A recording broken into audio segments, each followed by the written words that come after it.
आज के समय में लगभग सबके पास अपना खुद का वाहन है, लेकिन जिस तरीके से वाहन है उस तरीके से लोगों को समय नहीं मिलता है कि उसकी सफाई कर सकें। तो बहुत सारे लोग अपने वाहन को वॉशिंग सेंटर पे ले जाते हैं धुलाने के लिए, चाहे फिर वो कार हो या बाइक हो या फिर कोई अन्य वाहन हो।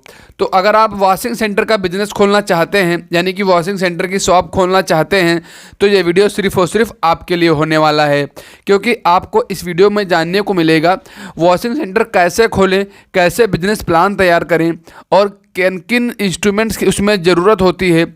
साथ ही में आपका जो इन्वेस्टमेंट है वो क्या रहने वाला है, यानी कि कितना इन्वेस्टमेंट आ जाएगा और आपका प्रॉफिट कितना होने वाला है और आपकी क्या लोकेशन रहने वाली है। तमाम इंपॉर्टेंट टॉपिक्स को हमने इस वीडियो के माध्यम से कवर किया है, तो आपके लिए वीडियो बहुत ही ज़्यादा इन्फॉर्मेटिव साबित हो सकता है। आपसे रिक्वेस्ट है वीडियो को अंत तक देखें, और यदि हमारे चैनल पर आप पहली बार विजिट किए हैं तो नीचे सब्सक्राइब के बटन को दबाकर चैनल को जरूर सब्सक्राइब कर दें, साथ में आने वाले बेल आइकन को प्रेस कर दें ताकि हम फ्यूचर में कोई भी अपडेट साझा करें उसकी लेटेस्ट नोटिफिकेशन आप तक पहुंचे। तो चलिए अब वीडियो को शुरू करते हैं।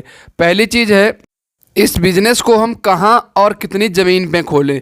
देखिए, अगर लोकेशन की हम बात करें तो कोई ऐसा लोकेशन सेलेक्ट करें जहाँ पर आपके डिस्ट्रिक्ट या आपके एरिया के सारे मैकेनिक्स की शॉप्स हों, या जहाँ पर काफ़ी ज़्यादा मैकेनिक्स का भीड़ भाड़ रहता हो, जैसे कि जितने भी मिस्त्री हैं कार या बाइक के, वहाँ पे मार्केट होनी चाहिए, और बाइक और कार के स्पेयर पार्ट्स मिलते हों।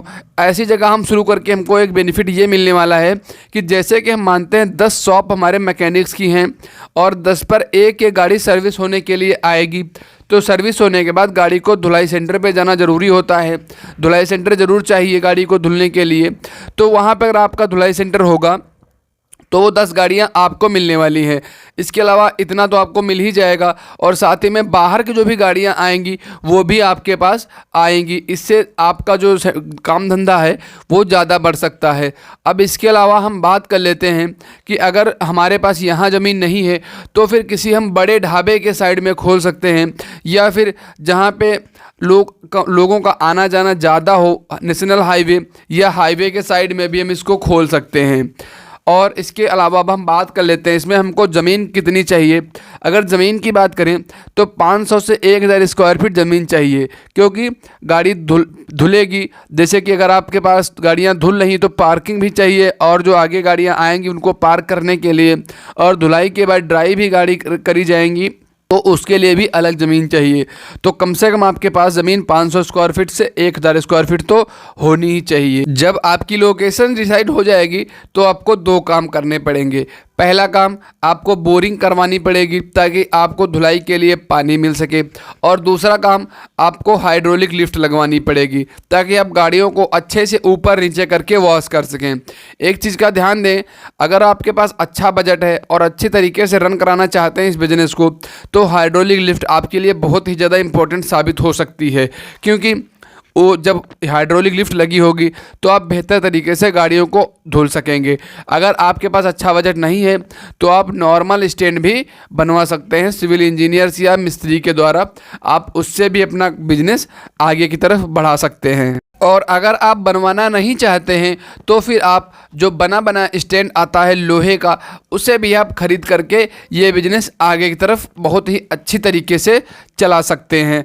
अब इसके बाद हम बात कर लेते हैं कुछ बेसिक चीज़ें जो इसमें लगने वाली हैं, जैसे कि high pressure washer machine, vacuum cleaner, hand scrubbing machine, car polish machine, sponge, towel और कार वॉशिंग शैम्पू। अब हम बात करते हैं लाइसेंसेस और परमिशंस की।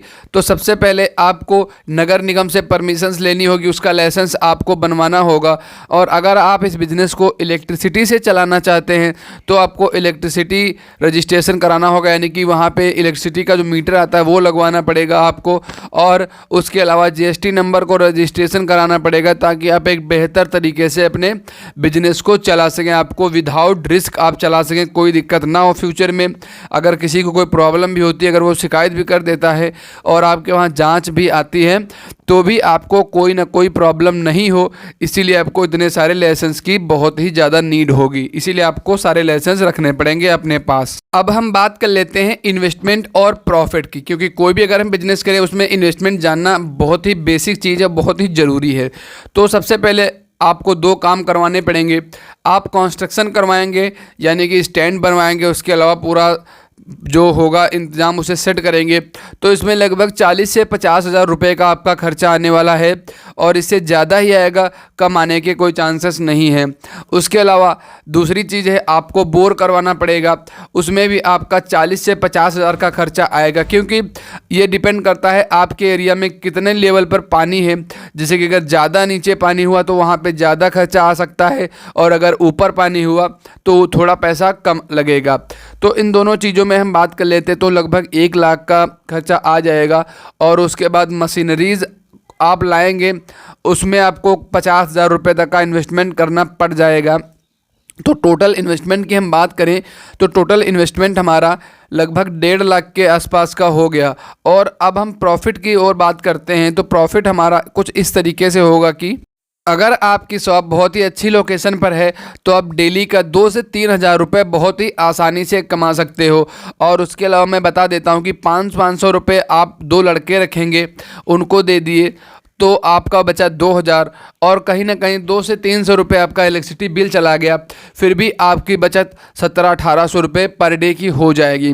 लेकिन ये बचत तभी होगी जब आपका एक लोकेशन बहुत ही बेहतरीन जगह पर होगा और बहुत ही अच्छी जगह पर आपकी लोकेशन होगी, तो आप 17 से 1800 रुपये पर डे के हिसाब से अर्न कर सकते हो। तो गाइस, ये थी एक छोटी सी वीडियो जिसमें मैंने कोशिश करी है पूरी की पूरी आपको जानकारी देने की वॉशिंग सेंटर की।